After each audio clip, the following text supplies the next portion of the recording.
জুলাই অভ্যুত্থান ইতিহাসের পাতায় নতুন বাংলাদেশ সৃষ্টির সাহসী অধ্যায়ের নাম। এই আন্দোলন শুধু স্লোগানে নয়, গাথা রয়েছে রক্তে, যন্ত্রণায় আর অসীম শূন্যতায়। শরীরের হাত পা কিংবা ক্ষতবিক্ষত অংশ নিয়েই চলছে আহতদের জীবন, তবুও থেমে যাননি তারা। প্রতিটি নিঃশ্বাসে রয়েছে ঘুরে দাঁড়ানোর অদম্য চেষ্টা আর বাঁচার স্বপ্ন। জুলাই যোদ্ধাদের গল্প নিয়ে শাহরিয়ার বাঁধনের ধারাবাহিক প্রতিবেদনের প্রথম পর্বে দেখুন বিস্তারিত। ছবি তুলেছেন রিয়াজ মাহমুদ। এক বুক স্বপ্ন নিয়ে নতুন বাংলাদেশ গড়তে স্বৈরাচারের বিরুদ্ধে প্রতিবাদের ঝড় তুলে সারা দেশের তরুণ ছাত্র সমাজ। যোগ দেন সব শ্রেণী পেশার মানুষ। অবশেষে জুলাই আন্দোলনের গণবিপ্লবের মাধ্যমে অর্জিত হয় নতুন বাংলাদেশ।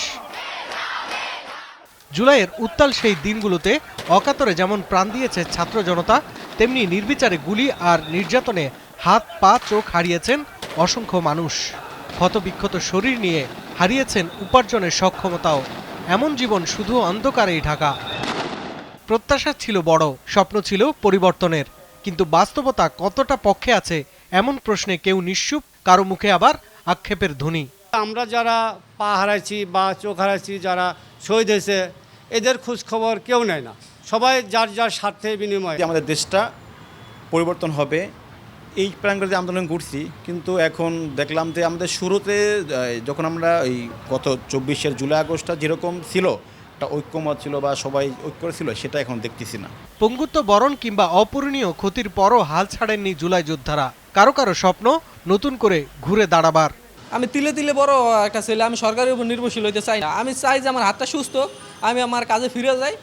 আমি দেশের বোঝা হইতে চাই না, সমাজের বোঝা হইতে চাই না, পরিবারের বোঝা হইতে চাই না। আমাদেরকে আশ্বাস দিতেছে তারা, এখন আমাদেরকে মাসিক ভাতাও চালু হয় নাই, এমনকি জুলাই সনদপত্র আমরা পাই নাই। সরকারের পাশাপাশি বেসরকারি সংস্থাগুলো যেন নতুন আলোর দিশারি হয়েছেন আহতদের। কৃত্রিম হাত পা জোড়া দেওয়ার পাশাপাশি আহতদের সহায়তা দিতে নেওয়া হচ্ছে দীর্ঘমেয়াদী উদ্যোগ। এখন পর্যন্ত যে 34 জনকে আমরা হাত পা দিচ্ছি, আলহামদুলিল্লাহ তারা ভালোভাবেই ব্যবহার এবং ইউজ করতে পারতেছে। একটা বড় কন্ট্রিবিউশন আছে ব্র্যাক ব্যাংকের আর্থিক সহযোগিতা। এই প্রজেক্ট আমরা শুরু করেছি। শুধু চিকিৎসা সেবাই না বা কৃত্রিম হাত পায় নয়, এর যে আনুষঙ্গিক যে খরচগুলি তাদের হয়, টোটাল খরচটা ফ্রি অফ কস্টে দিচ্ছি। জুলাই যোদ্ধাদের প্রয়োজন দীর্ঘমেয়াদী পুনর্বাসন। সেটি হলেই আহতরা যেমন ঘুরে দাঁড়াতে পারবে, তেমনি জুলাই এগিয়ে যাবে পূর্ণতার দিকে। শাহরিয়ার বাঁধন, জিটিভি নিউজ, ঢাকা।